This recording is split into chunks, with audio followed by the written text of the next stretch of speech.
Okay, this is week 3 of fly tying, and we are doing the NearNuff Crayfish. You can see I've got my hook in the vise already, I've got my thread started, and we are going to tie in our first material, which is going to be a little clump of rabbit fur. We're going to cut this off the leather. I'm going to separate I'm going to use about an inch of fur. I'll show you this here once I get it cut off the leather. You don't want to use too much, but obviously you want to use enough, so it's personal preference as to how much you use. I like roughly about an inch, just cutting that off the hide. I'm going to bunch that together, and I'm going to pull out some of the underfluff. I don't need all of that. It's just going to make for a thick tie-in point. So again, I'm going to take this, I'm going to grab the tips, I'm going to come in, and I'm going to pull out the fluffy stuff. That's just going to make for a cleaner tie-in, a more secure tie-in. And we're going to take the rest of this, guard hairs, and I'm going to roll these and wet them so they cooperate a little bit more. Get off my fingers now. I'm going to measure out about half a hook shank, maybe a little bit more, and I'm going to tie that in right here near the eye. I want my thread to not fall forward on me, so I'm going to loose wrap, and I'm going to capture that. I'm going to wrap forward to just about the eye, and then I'm going to wrap back.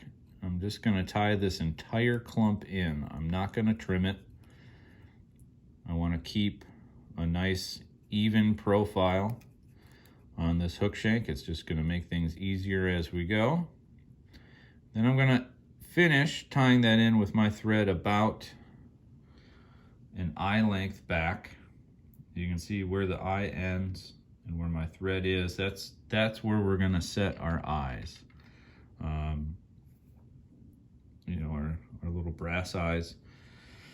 We're going to set that right on top of the hook shank, and I'm going to do X wraps. I'm going to go from behind the eye over and in front. I'm going to do that 3 or 4 times. And then once I get in front, I'm going to come from in front. I'm going to go over and behind the eye. And I'll rotate my vise here in a second to show you that again. So again, I'm going to go from behind to in front. And then I'm going to go from in front to behind. And once you get that centered, see how those are pretty straight? I'm then going to take my thread and I'm going to go under the eye, over the hook. Under the eye, over the hook. I'm going to do that a couple times. Get some tension on that. And that really locks everything in. And then I'm going to do some X wraps again, just to, we don't want these eyes going anywhere.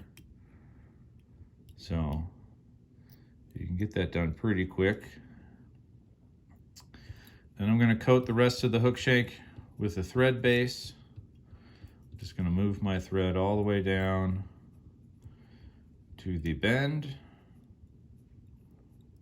And again, to keep a nice even shank, we're not worried about bulk here because it's a fairly bulky fly. So I'm gonna just give myself a reference point. I want to end right about here. So I'm gonna move my thread up so we can tie in these next couple materials and have a nice smooth transition. Our next material is going to be some crystal flash for our antenna. I'm just going to wrap that around my thread once. So again, you can see all I did was wrap it around. And now just pull your thread straight up, slide that flash down, and you've effectively tied that in, and it's never going to come out because we're wrapping it so far down the shank. Get to where we stopped our thread, move our thread back so we can do the exact same thing with our rubber leg. We're going to do the exact same process, wrap it around the hook, even out the tips, move that to the top of the shank. And now I like to stretch these and kind of control where they go. We want it right on top until we get close to where the antennas are. And then I'm just going to move these a little bit to the sides. Nice thing about rubber legs is, see how this one traveled a little further down than I wanted? You just give it a little pull and it's right back to where I want it. Finish off tying that in. Now that we have our antennas and feelers tied in, we're going to come down here, finish with our thread close to that tie-in point. And we are going to tie in the other clump of rabbit fur to imitate. So at the class, we had pre-cut about 1.5 to 2-inch long strips of cross-cut because we're just using the fur. I'm going to use the other half. I'm going to prepare it the exact same way we did our tail. I'm just going to grab it while it's on the hide. I'm going to trim it off the hide. I'm going to pull out that under fluff because again, we don't need that. It just makes for a bulkier tie-in point. And once you get that under fluff out of there, we're going to tie this material in facing the back of the hook shank. This again is going to be the mouth kind of bits. And you'll see holding this in my right hand, the way I did it, it's backwards. And some of you might have seen me do this. I'm going to take this material and I'm going to change directions without ever really letting go of it.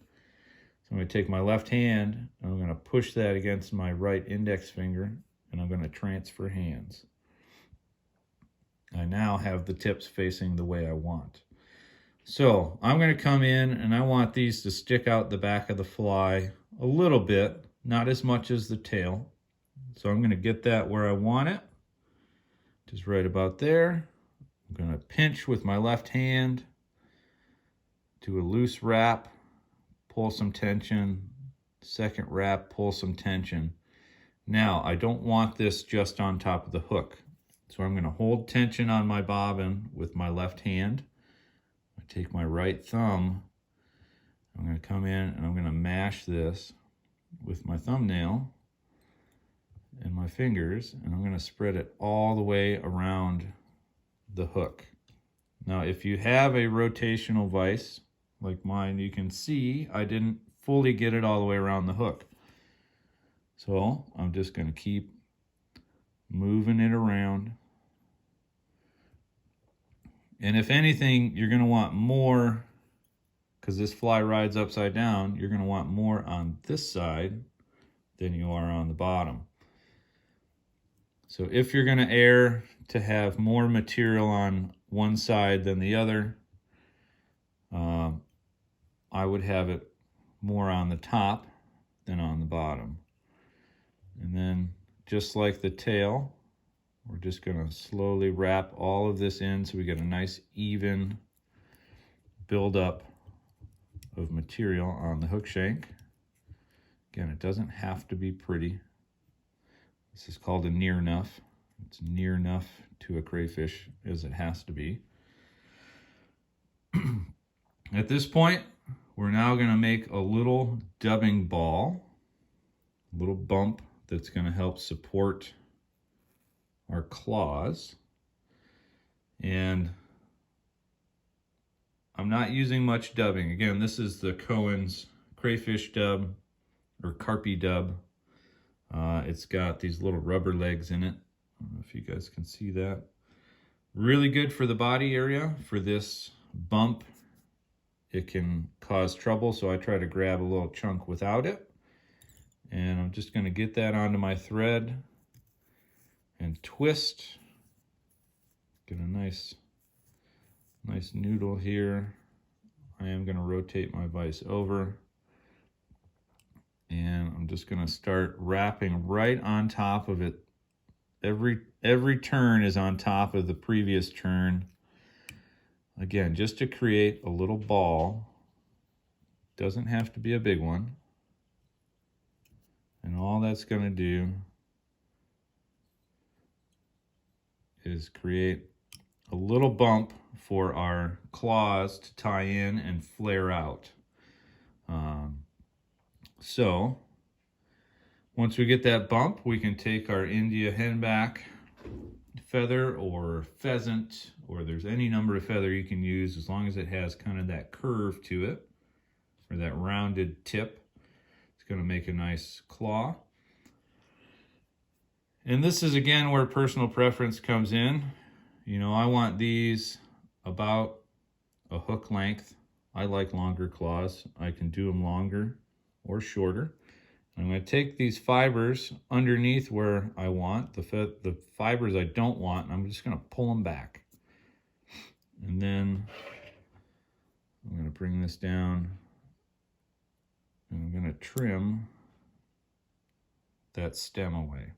And now I'm going to do both. I'm going to prepare both of these right now so that I can just tie them in and I can even them out before I have one tied in. Makes it kind of hard to even them up. So I'm going to take this first one, and if you look at feathers, most feathers have a natural curve to them. This one, see if I can, barely curved, but it has kind of a downward curve. And I want that pointed out. It's just going to add some flair, make it look a little nicer. I'm going to rest that right on the side, come in with my thumb or a finger, and I'm just going to pinch it right to the hook shank. Take a nice loose wrap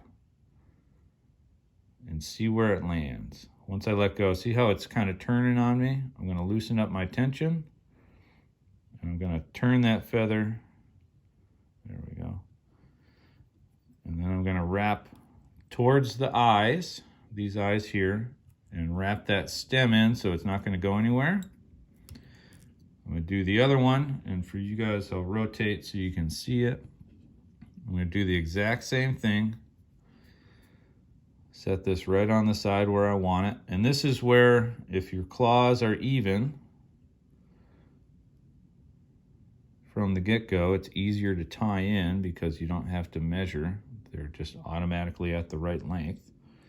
I'm going to tie that in. And when I get to the back, see how they're flared out to the sides? Now if I pinch these and keep them from rolling around and get my thread all the way back against that ball, they're even more flared out. So that's just angry crayfish right there. Now that we've got those guys tied in, we're going to take our schlappen feather or saddle feather, depending on if you want it spiky or webby. You know, it really, again, up to you or what you have available to you. This is a webbier feather that I'm using. And I'm just gonna take the tip of that, and I'm gonna fold some fibers back, and then I'm gonna cut a little triangle just to make it, the tie-in point, a little easier, less trimming to do. Capture that with a loose wrap. I'm gonna tie that in, and then we're gonna dub our body. And I'm not gonna take the rubber legs out. I like how they look. For bodies, again, we just took them out for that ball because they get in the way. And again, less is more with dubbing. You can always add more. It's harder to take it away than it is to add it. And this is a fairly buggy fly, I guess, if you want to call it that. I'm just going to get that on my thread. feather out of the way. And we're just going to do a loose dubbed body. It doesn't matter if it's, you know, kind of all over the place, because this feather is going to help keep it down, but we're also, it's not a bad idea to pick it out when you're done, because buggy flies work. So once we get our dubbing up to the eye, I'm now going to take this feather and I'm going to take 4 to 5 wraps forward, and I want to space these out. And you'll see as I come forward, there's about an eye length gap in between each wrap I do. 3, 4, and once I get up to these eyes, I'm just going to capture it right there, and by going behind the stem of the feather with my thread, I'm wrapping over the stem. Once I do that twice, I'll move my thread in front, capture that, and you can see I can let go now. The stem's not going anywhere. Come in with my scissor points, cut that guy off, and we're almost done. So now I have found it's a little easier to do this in kind of 2 steps. So I'm going to take a little bit more dubbing because we need to cover up our thread wraps here on the eyes, and on the top part we don't want just plain thread. So I'm going to build up a little bit of dubbing behind the eye. And again, wispy amounts of dubbing. We don't want a ton of dubbing. So I'm just going to fill in behind the eyes, advance my thread in front of the eye, and we're going to fold this tail back now with our thumbs. And by doing that, it should allow me to wrap over that material. And you can see that helped cover up those thread wraps. I'm not super concerned about getting dubbing in there because, again, that's the bottom of the fly. They're not really going to see that. But by tying over that, it just helps keep that tail where we want it. I'm then going to take another little clump of dubbing. Again, very tiny amount. I'm going to get that on my thread. By, again, twisting in only one direction. We don't want to go back and forth. We just pick one direction we're going to go in. I'm going to tie in front. I'm going to come back behind, kind of like we're X-wrapping these eyes again. And you'll see that I have now covered up the thread wraps on top of those eyes, the part that they could see.